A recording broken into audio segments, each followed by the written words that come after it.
pessoal, eu me chamo Ingrid. E eu me chamo Alex e esse é o primeiro episódio do programa Papo de Estrutura. Roda a vinheta.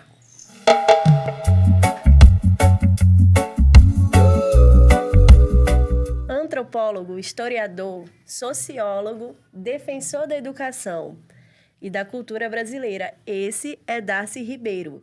E hoje nós vamos falar um pouquinho sobre esse autor e sobre uma parte do livro dele, que é O Povo Brasileiro e a Formação no Sentido do Brasil.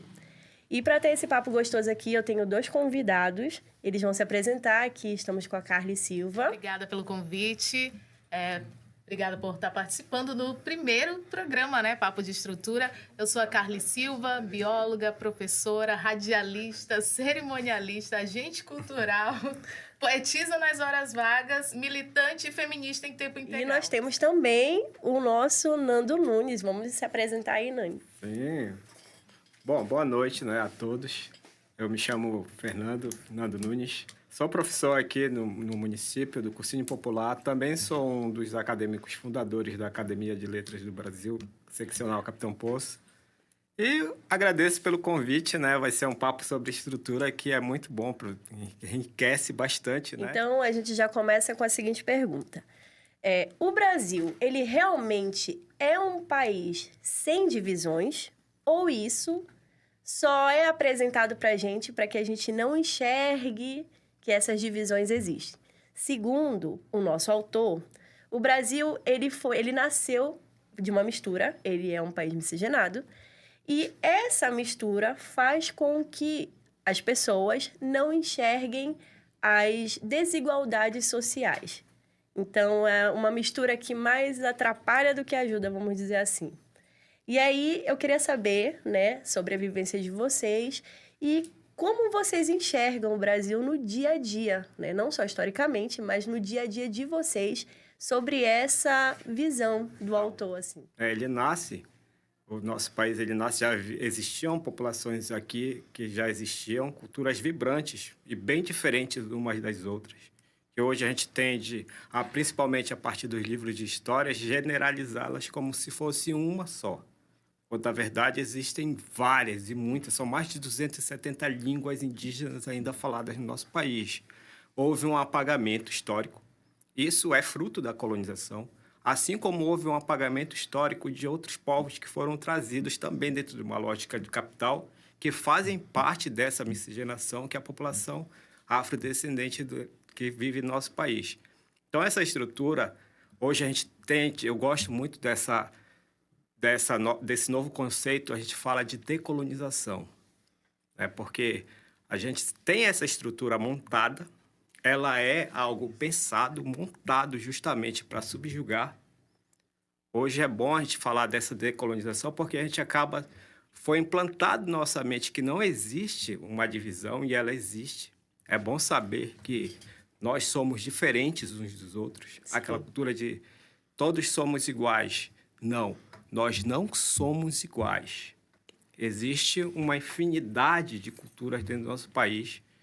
E o Brasil, existe um racismo chamado racismo velado. Sim. Diferente de outros países como os Estados Unidos, lá o racismo ele é escancarado. Aqui a gente costuma dizer, no Brasil não existe racismo, nós não somos racistas, nós somos originários de uma colonização.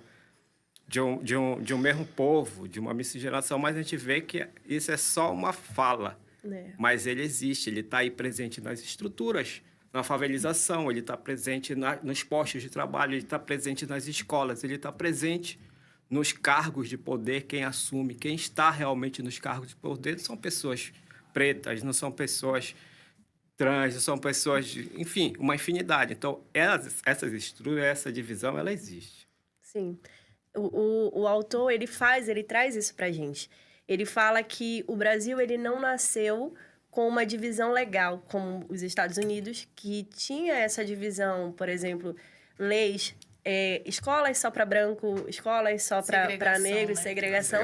Ele não nasceu, ele ficou misturado, mas desde quando ele foi criado, com o passar dos anos, isso a gente vê que a teoria é uma e a realidade é outra, a prática é outra. Existe essa desigualdade, existe essa diferença social, né? Independente de você ter essa diferença legal. Não existe a diferença legal.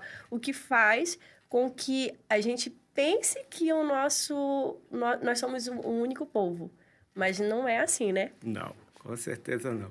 Eu acho que para quem é politicamente ativo, para quem no meu caso, me apresentei como militante, para quem milita por essas causas, essa divisão social, essa desigualdade social, na verdade, ela é muito clara. Ela não tem nada de velado. Não é velada.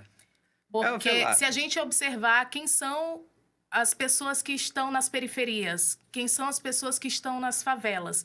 E quando a gente observa essas pessoas, a gente tem que lembrar como o nosso país foi criado através da escravidão, através do trabalho escravo. Então, os colonizadores chegaram no nosso país, onde já tinham os povos indígenas, que eram diversos, que foram dizimados, também é importante falar. E aí, a gente teve os africanos trazidos para cá, para o trabalho forçado, para serem escravizados. Sim. E aí, o nosso país se constrói em cima disso, em cima de uma tragédia, né? E quando chega ao fim da escravidão, a gente vê que essas pessoas, elas foram largadas à própria sorte. Então, se pessoas são largadas à própria sorte, depois de um benefício, que é o fim da escravidão, para onde que essas pessoas vão? Então, aí criou-se as favelas, aí criaram-se os quilombos, que são lugares de resistência. Aí os povos indígenas conseguiram ali também se reorganizar, né? Quanto povos. O Nando trabalhou muitos anos em área indígena, então ele teve esse contato mais próximo com a cultura. Mas a gente tem que entender o contexto para a gente entender o país que a gente vive hoje. Essa desigualdade, esse racismo estrutural, essa exclusão social. Essa nossa mistura, ela não é sinônimo de uma harmonia. Jamais foi harmônico. Exatamente o que eu ia falar. Essa nossa mistura, ela não foi harmônica. Inclusive, mesmo com essa mistura não sendo harmônica, mas há aquela ideia de resistência. Sim. Se tu for... A gente tem uma ideia que parte muito dos livros. Ainda é uma estrutura produzida por uma elite, não produzida por quem sofreu na pele, secularmente com populações indígenas negras, né? O que sofreu para produzir o que é retratado e o que é repassado nas escolas, nos livros de história, de geografia, a posição de cada população e como ela é de fato retratada. Então, quando essa estrutura é mantida a partir de uma elite, surge paralelamente e concomitantemente movimentos de resistência, para não haver esse apagamento. Tá aí, hoje a gente vê, né, várias populações realmente começando a se expor e falar e buscar direitos. E mostrar que nós não somos iguais, que os livros de histórias não são a representação fiel da realidade. Que existem muitas realidades pelo Brasil. Existem muitas vivências, Muitas né? vivências, com certeza. E o que é difícil de acreditar é que quando a gente vai buscar, né, quando eles vão buscar, né, os seus direitos, eles são criticados. Direitos que são deles, né, deveriam ser deles, e está com o pau na costa do público, né? Sim. Quando você falou que o Brasil ele não foi feito de uma maneira pacífica, vamos dizer assim, né? De uma maneira... O autor, ele traz isso pra gente. Ele fala que o Brasil, ele nasceu não para ser um povo livre. Ele não nasceu para ser um povo que foi feito para ser desenvolvido, que foi feito para fluir, vamos dizer assim. Ele nasceu para ser explorado. Ele foi criado para ser um povo para que produzisse riqueza. A construção da nossa identidade está voltada para uma lógica do capital. E foi através do quê? Da colonização. Aí vem os descendentes, né? Que não são europeus, que não são indígenas, porque não se reconhecem como indígenas ou africanos, mas também não são reconhecidos como povo branco. E aí começam a ser marginalizados, começam a não se encaixar em nenhum desses grupos fazendo com que fiquem à margem, né? Sendo os excluídos. Nós sabemos quais os povos, né? Quais os grupos que são excluídos na sociedade. Nós temos a população negra, nós temos os povos originários, temos os LGBTs, temos as mulheres, e aí quando tem o combo de ser mulher, negra, periférica e LGBT, aí a desigualdade, ela é gritante, é muito mais intensificada. Ela está nos dados. Se tu for pegar dados de segurança pública, por exemplo, população carcerária, se tu fores ver qual é o número de pessoas de cor entre as populações carcerárias, isso já mostra como há uma desigualdade gritante no nosso país.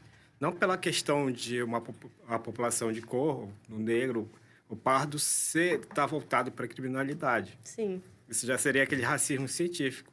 É a falta das oportunidades. É o racismo estrutural. É o mesmo, racismo né? estrutural. Estrutura. Então, a gente vê... E quando se fala de violência urbana, rural, se tu for perceber o número de pessoas de cor que sofrem, é uma totalidade praticamente. E quando fala de, além da cor da pele, pela sexualidade, meu amigo, esse dado aumenta bastante. Sim. Então, nós vivemos num país onde existe esse racismo velado, né? Mas, estruturalmente falando, ele é escancarado. Sim. Só que fomos criados a dizer que não existe, que foi harmônica a nossa mistura. E aí, esse apagamento histórico. Que bom que hoje isso já vem, né, se transformando. Mesmo que aos poucos, mas que isso vem se transformando bastante. Isso é importante. O Nando falou da população carcerária no Brasil, que é majoritariamente negra. A população que mais morre no Brasil também é majoritariamente negra. Um jovem negro no Brasil tem cerca de 18% de chance a mais de morrer em comparação com um jovem branco, única e exclusivamente pela cor da sua pele. Então, isso são dados que mostram e que comprovam esse racismo estrutural nosso de cada dia. Então, vocês, na concepção de vocês, assim, o que faz esses grupos estarem nesse local de excluídos, de viver essa desigualdade intensificadamente, ela vem a partir do começo da criação da história do Brasil, bem de lá de trás. Ela é bem estrutural, ela não é de agora. Ela não nasceu ontem. Olha, os primeiros sem terras no país, por exemplo, eram alguns migrantes e população negra. A gente tem uma lei de terras de 1850. Ela é anterior à abolição no Brasil, mas a abolição já estava dando sinais que ia acontecer. Como era aquela estrutura fundiária brasileira? Isso a gente está falando no Brasil, né, de 2 séculos atrás.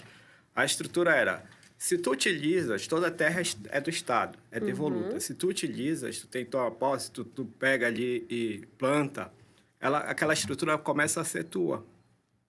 Então, anterior à abolição, que já vinha dando sinais que ia acontecer, se cria as leis de terra de 1850, onde agora a terra só pode ser propriedade a partir da compra. Ou seja, esse ex-escravizado, ele vai ter acesso a essas terras? Não, jamais. Então, já começa por aí. Então, ele começa a ser empurrado para fora, tanto do espaço rural, nas cidades, ele também é empurrado dessas áreas. Primeiro que ele não vai ter postos de trabalho. Então, ele vai começar a sobreviver em áreas que são de riscos até hoje, áreas favelizadas, né? Estruturalmente, desde esse instante. Então, acho que essa barca legal que tu acabaste de perguntar, ela tem uma razão. Porque ela é criada, essa estrutura, ela é do capital e é uma estrutura política. Só que, infelizmente, né, nós não conseguimos olhar de fora. Por isso, essa ideia hoje do decolonize-se. A gente tem que se decolonizar hoje, de fato. A história ela foi contada e se mantém até hoje como algo que é fato, é real, quando ela, na verdade, foi escrita apenas por um grupo, que é a elite. Nós não somos iguais. Não somos. Geograficamente, essa desigualdade ela tem influência? Geograficamente, está dizendo em termos de... Em termos de... O espaço mesmo geográfico, ele influencia na desigualdade, na intensificação da desigualdade social? Acho que vocês estão falando, são lugares da cidade. lugares quem é ou regiões do quem país. é que tem acesso aos melhores lugares urbanizados da cidade? Não são as populações carentes negras, né? Não são essas populações. Elas foram realmente empurradas para fora da cidade. Agora, quando a gente fala em regiões, né, é algo inerente. Por exemplo, se a gente for falar, a Amazônia é a nova fronteira do país, fronteira agrícola atual. Ainda existe uma grande quantidade de populações indígenas na nossa região, na região amazônica, comparado ao processo histórico que se deu em outras regiões do país, no Nordeste, Sudeste do país. Então, há ainda uma concentração. Mas ainda existe a questão do apagamento e da generalização dessas populações. Quando eu cheguei numa área indígena pela primeira vez, eu fui ali com uma visão de mundo que eu aprendi desde criança na escola. Eu me deparei com uma outra realidade. Tipo, esquece tudo que vinha te segurando até agora aqui, deixa para trás, começa do início de novo. Eu deixei muita coisa lá. Eu passei quase 10 anos, eu deixei muita coisa lá que não voltou comigo. E uma delas foi um preconceito visual do que eu via nos livros de história, de geografia. No nosso ensino base tem muito isso, né? Do estereótipo do índio, né? Do lápis de cor ter aquela cor de pele. A tribo, né? Quando tu fala tribo, fala etnia. Até a fala o índio. O decolonize-se hoje, né? Não é índio, é termo genérico. É indígena. Etnia, não é tribo. São muitas línguas, são muitas culturas diferentes. Tem um autor que nós fizemos até um trabalho recente sobre ele, que é o Nego Bispo. E ele era líder de um quilombo. E ele tem um poema que é Cabelos, que é explícito a diferença. Claro que no poema dele, ele faz de um jeito diferente. Ele não faz da maneira que o negro sofre, mas ele faz para exaltar as características, a cultura, a ancestralidade negra.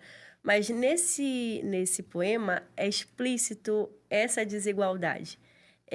Tanto fisicamente, como as pessoas olham para a beleza da mulher negra e para a beleza de uma mulher branca.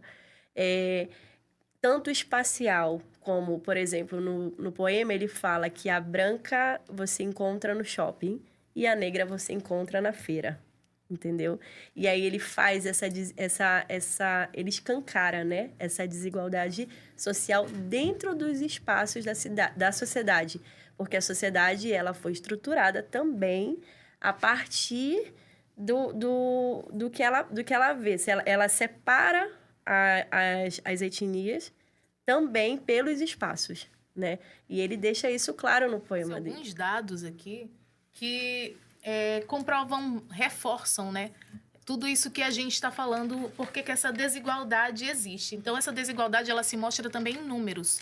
Então, de acordo com o IBGE, por exemplo, a gente tem alguns programas sociais, algumas leis de favorecimento que tentam aí amenizar essas desigualdades, né? Por exemplo, a lei de cotas. Ela tem só 138 anos. Ela é de 29 de agosto de 2012. Na verdade, ela tem 14 anos. 14 anos. Ela é de 29 de agosto de 2012. 138 anos é outro dado que eu trouxe. 138 anos é o tempo que faz o fim da escravidão. Então, a nossa dívida com a população negra, ela não é nem histórica, ela é atual mesmo. Ela é, tipo, 2 gerações atrás da minha família, que tem pessoas negras. Meu pai era negro retinto. 2 gerações atrás da família dele poderia ser escravizada. A tua vivência como mulher, onde tu vê no teu dia a dia essa desigualdade social, assim, gritante, pra ti? Eu faço parte de um coletivo de mulheres chamado Feminismo Possense. E aí eu sempre converso com mulheres, sempre participo de debates. E sempre que eu inicio uma conversa, eu falo que eu sou uma mulher, que eu sofro tudo que uma mulher sofre, assédio, importunação, tudo que uma mulher sofre, só que eu não sofro o que uma mulher negra sofre, que ela tem o agravante do racismo, o que uma mulher LGBT sofre, o que uma mulher gorda sofre, gordofobia, uma mulher magra sofre, porque a gente é sempre encaixada em várias caixas, né? Então, eu tenho o privilégio da cor da minha pele, mas eu não tenho tantos privilégios por ser mulher. Geralmente, quando a gente se posiciona no debate, tentam silenciar a gente, então a gente é sempre taxada como agressiva ou algo do tipo. Mas, qual foi a tua pergunta mesmo? Como tu vê essa desigualdade no teu dia a dia, na tua vivência como mulher? Eu sou uma mulher politicamente ativa. Eu posso dar o exemplo daqui de Capitão Poço. Nós temos 15 parlamentares na Câmara Municipal e apenas uma vereadora. Então, a desigualdade ela se mostra com números também. Na Câmara anterior, né, na legislação anterior de Capitão Poço, nós tínhamos 4 vereadoras. Eu fui candidata a vereadora e eu batia muito nessa tecla de que nós precisávamos de mais mulheres.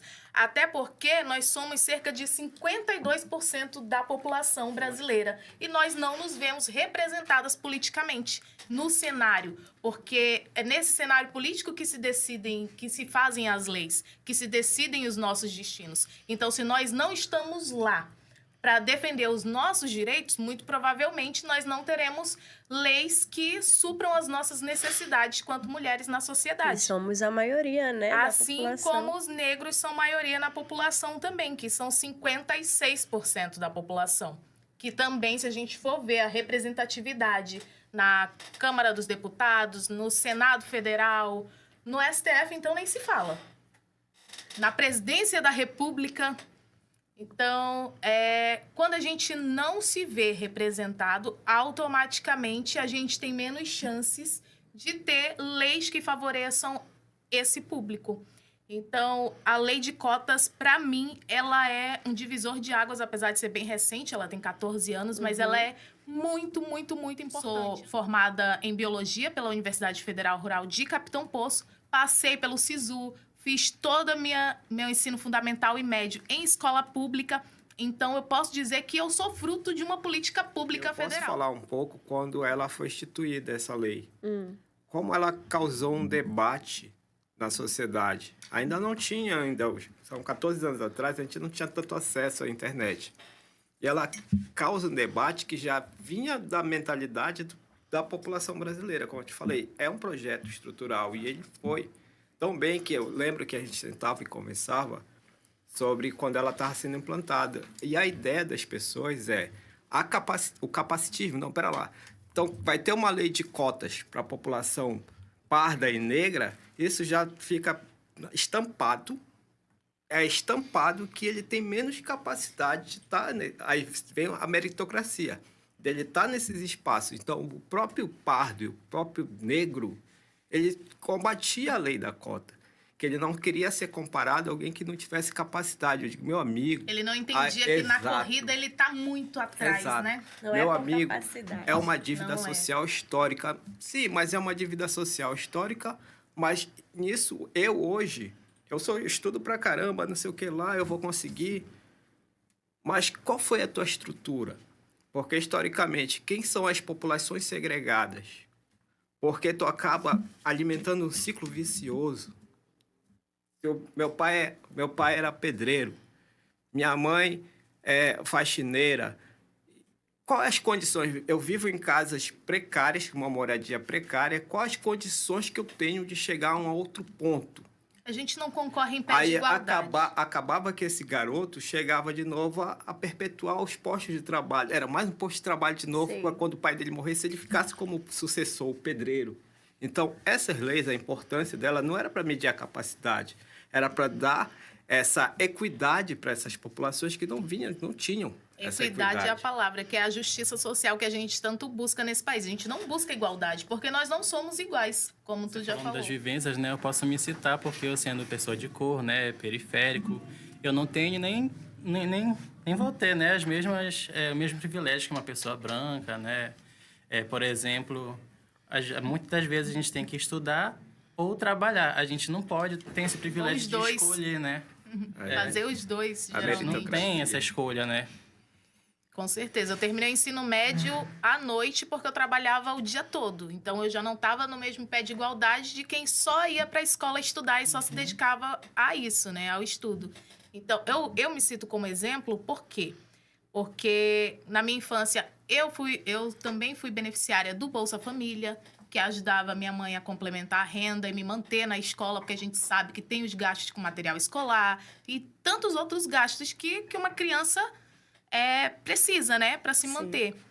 Então, eu sou, com certeza, defensora de todos os programas sociais existentes para as populações mais carentes do Brasil, porque não é possível, num país tão desigual, alguém ser contra políticas públicas que favorecem as pessoas mais carentes. O que precisa, realmente, é a gente se reconhecer como pessoa. Puxar a revelação da classe social. Puxar a revelação, exatamente. Puxar a revelação da classe social. Puxar a revelação, sabia? Saber em que local... Já que não é nossa escolha que a sociedade está dividida dessa forma, em classes sociais. Sim. Mas ela está dividida dessa forma. Então, a gente tem que saber onde que a gente está. E não lutar contra, né, onde a gente está. Que já vem de muito por mais séculos. Políticas públicas que nos favoreçam, eleger pessoas que nos representem, que nos favoreçam. Eu falei que a gente, né? Exatamente, eu falei que não tem mulheres, só tem uma mulher na política em Capitão Poço, na Câmara de Vereadores, a gente tem uma prefeita também, né? Mas o voto feminino no Brasil, outro dado, tem só 94 anos. Até pouco tempo atrás, a gente não podia nem votar. Sim. Então, sempre que eu converso com mulheres, eu digo, mas ninguém me representa. Não, procura direitinho que alguém vai te representar com certeza, mas não abra mão do seu voto. Foi com muita luta que a gente conquistou. E quando votava, tinha que saber ler, estudar, não era para todo mundo. Nunca foi, só foi... Era para mulheres casadas, era para mulheres... Para todo mundo. Sempre arrumando um pretexto para que elas não pudessem votar. Mas é aquele negócio, né? Quem é a maioria da população que não sabe ler, que não tem condições, né? É o pobre. E quem quer a mudança é o pobre. Se você coloca o poder na mão do pobre, aí fica difícil para quem está governando, né? Para quem governa para o próprio bolso. Mas aqui a gente fala de representatividade. Infelizmente, a população mais carente, o problema é nós não sabemos votar. Nós votamos em quem defende outra classe, mas nunca nossos direitos. A gente não consegue enxergar os nossos direitos, alguém como a gente vai defender. Por isso a gente não tem representatividade. Nós votamos naquele cara que é contra o que eu faço e eu acabo legitimando ele. Não, olha, esse é o patrão, esse aqui é o patrão, então o que ele fala está certo. Uhum. Mas aquele cara não vai lutar pelos direitos daquele pobre, daquele trabalhador.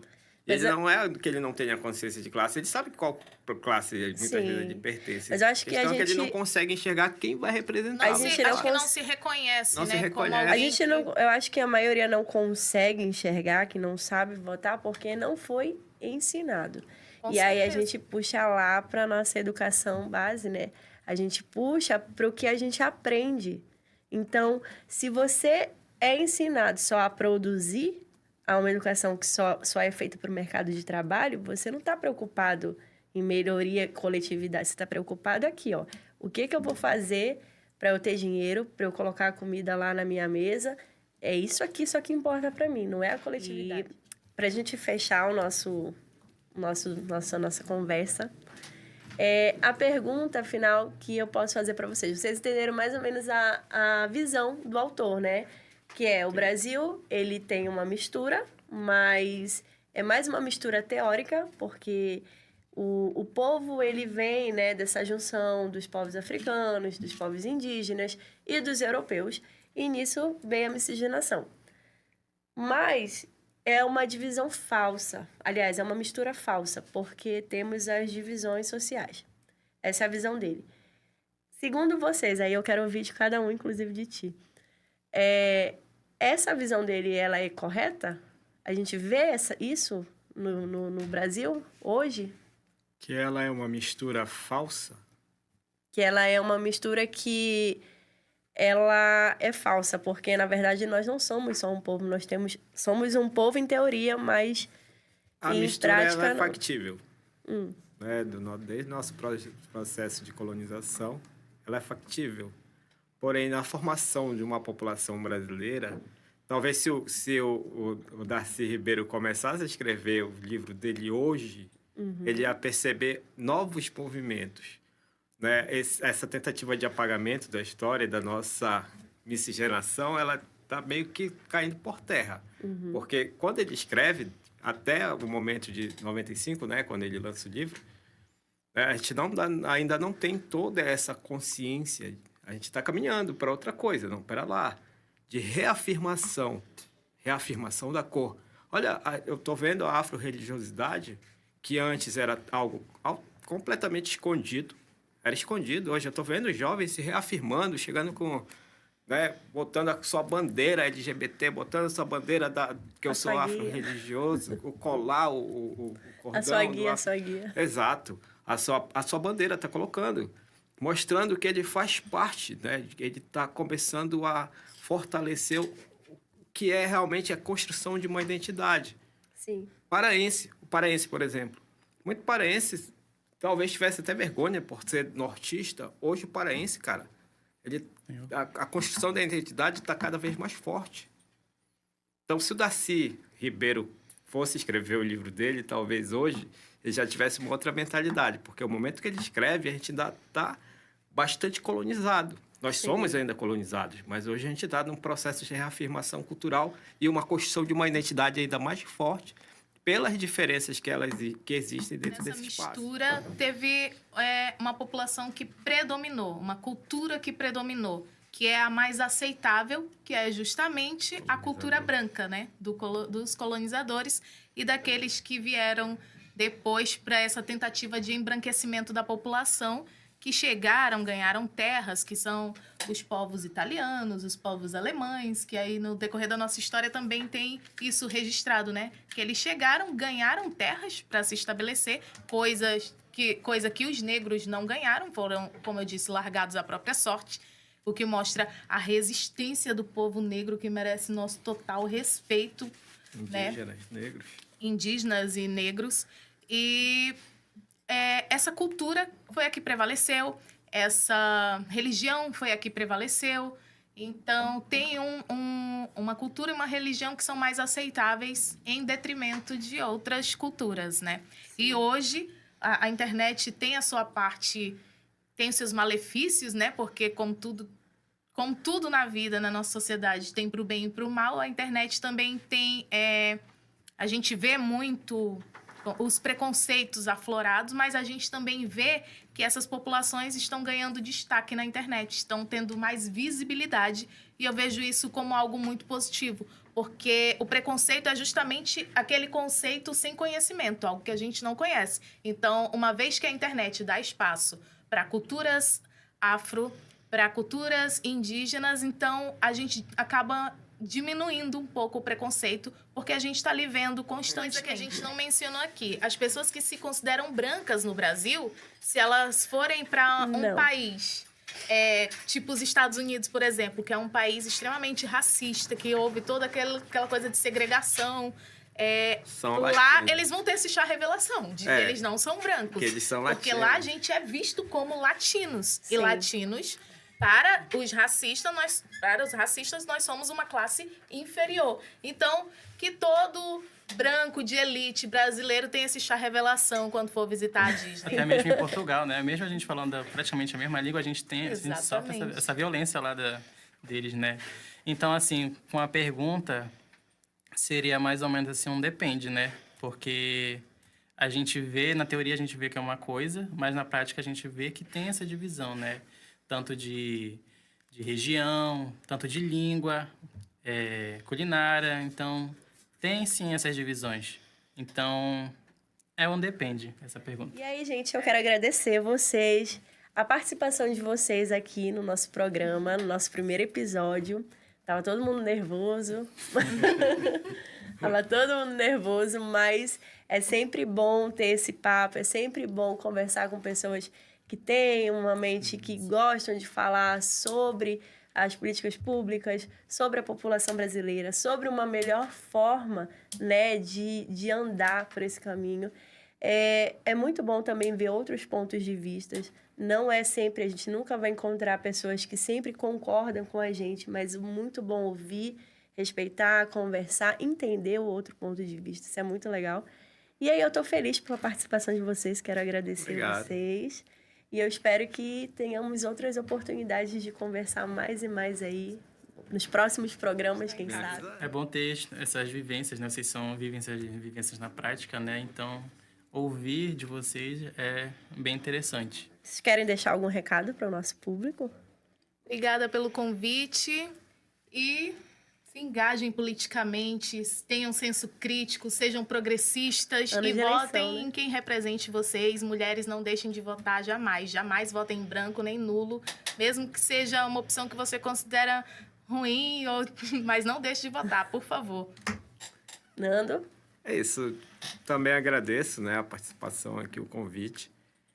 E deixo essa mensagem mesmo para a juventude. Há uma construção de identidade de um povo, como é o nosso povo brasileiro, que ela está impregnada por ideias que foram construídas desde de uma colonização. Comecem a buscar, decolonizem-se.